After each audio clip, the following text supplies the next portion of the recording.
tarde, pessoal, tudo bem? Na nossa videoaula de hoje, nós vamos falar um pouquinho sobre macronutrientes e micronutrientes. Ao longo das nossas aulas anteriores, eu venho colocando um pouquinho sobre esses nutrientes. O que a falta e o excesso deles causam nas plantas, qual é a necessidade, mas hoje nós vamos falar um pouquinho mais da parte fisiológica da planta.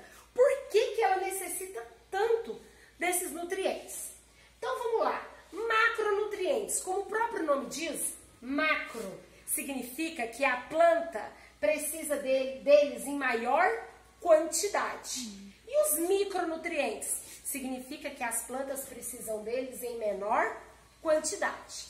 Nos macronutrientes nós temos nitrogênio, potássio, fósforo, magnésio, enxofre e cálcio. Desses macronutrientes nós temos nitrogênio, potássio e fósforo, que são ainda mais importantes do que os outros para baixo. Por que o nitrogênio, sempre o nitrogênio, potássio e fósforo está no topo de tudo? Esses três nutrientes, esses três elementos são indispensáveis na parte genética da planta. Ou seja, o nitrogênio, por exemplo, ele é responsável pelas cadeias de aminoácidos, pelas RNA, DNA, todo mundo entende. DNA, carga genética, RNA, carga genética. Nós não vamos entrar muito nisso, mas só para vocês terem uma ideia o quão importante, aonde o nitrogênio atua nas plantas. Então, é ele responsável pelas bases nitrogenadas. Em seguida, nós temos o potássio. Pessoal, o potássio, ele é responsável pela regulagem hídrica da planta. Vocês já ouviram falar em estômatos? Então, o estômato é um órgão da planta, é uma enzima da planta que faz a regulagem hídrica. É como se fosse dessa forma ele, né? Quando ele está cheio de água, ele se fecha e não entra mais. A planta fica, digamos, verdinha, bonita, ela está cheia de água. Quando ele murcha, ele abre uma portinha e dá entrada, deixa a planta sugar, puxar a água. Então ele é responsável por essa parte de regulação hídrica e trocas gasosas também. Você sabia que a planta, ela respira, ela inspira e expira. Então o potássio é ele que controla o estômato. Estômato, que é responsável pelas trocas gasosas. Sem potássio, a planta não respira. Sem potássio, a planta não absorve água. Por isso ele é tão importante. E o fósforo, professora? Ele também, junto com o nitrogênio, faz parte do DNA e RNA da planta. Então, esses três são os três elementos mais importantes. O magnésio, onde ele atua? O magnésio atua em outra parte importantíssima da planta. Quem já ouviu falar em fotossíntese? Sim, a fotossíntese nada mais é que o fenômeno, digamos assim, o processo onde a planta capta a luz solar e transforma essa luz solar em energia para produzir o seu próprio alimento.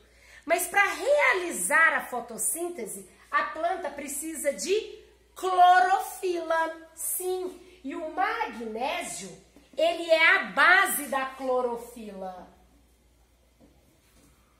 A clorofila nada mais é o que dá a pigmentação verde nas folhas, que é o que capta a luz. Então, sem magnésio, a planta perde clorofila. E sem clorofila, ela não realiza fotossíntese. Enxofre. O enxofre e o cálcio são importantes para as rotas metabólicas. Ou seja, de nada adianta a planta respirar, a planta ter clorofila, se esse alimento não caminha, se essa energia não caminha. Então, tanto o enxofre quanto o cálcio são importantíssimos para essa energia, esses alimentos caminharem. E o cálcio, ele tem algo ainda mais importante. Nós sabemos que os nossos órgãos, assim como os órgãos das plantas, têm células, né? Todo mundo sabe. E as células, elas caminham grudadinhas uma na outra. O cálcio nada mais é, imagine que isso aqui é uma célula e essa é outra célula. O cálcio nada mais é o que liga as duas células umas nas outras. Então ele também é de suma importância. Falando dos macronutrientes, vamos para os micronutrientes. Ou seja, o que a planta precisa em menor quantidade, mas que são super importantes também.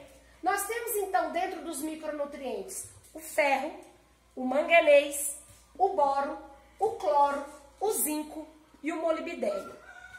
Nessas atuações, eles não atuam sozinhos. Os macronutrientes precisam em maior quantidade. Só que os micronutrientes, eles são como se fossem cofatores. Eles fazem, mas precisam desses aqui também. Então, todos esses micronutrientes são cofatores. Então, é isso aí, pessoal. Hoje eu quis explicar um pouquinho para vocês qual que é a diferença de macronutrientes de micronutrientes. Espero que vocês tenham entendido e na próxima videoaula eu vou estar falando mais um pouquinho sobre formulação de adubos. Até logo!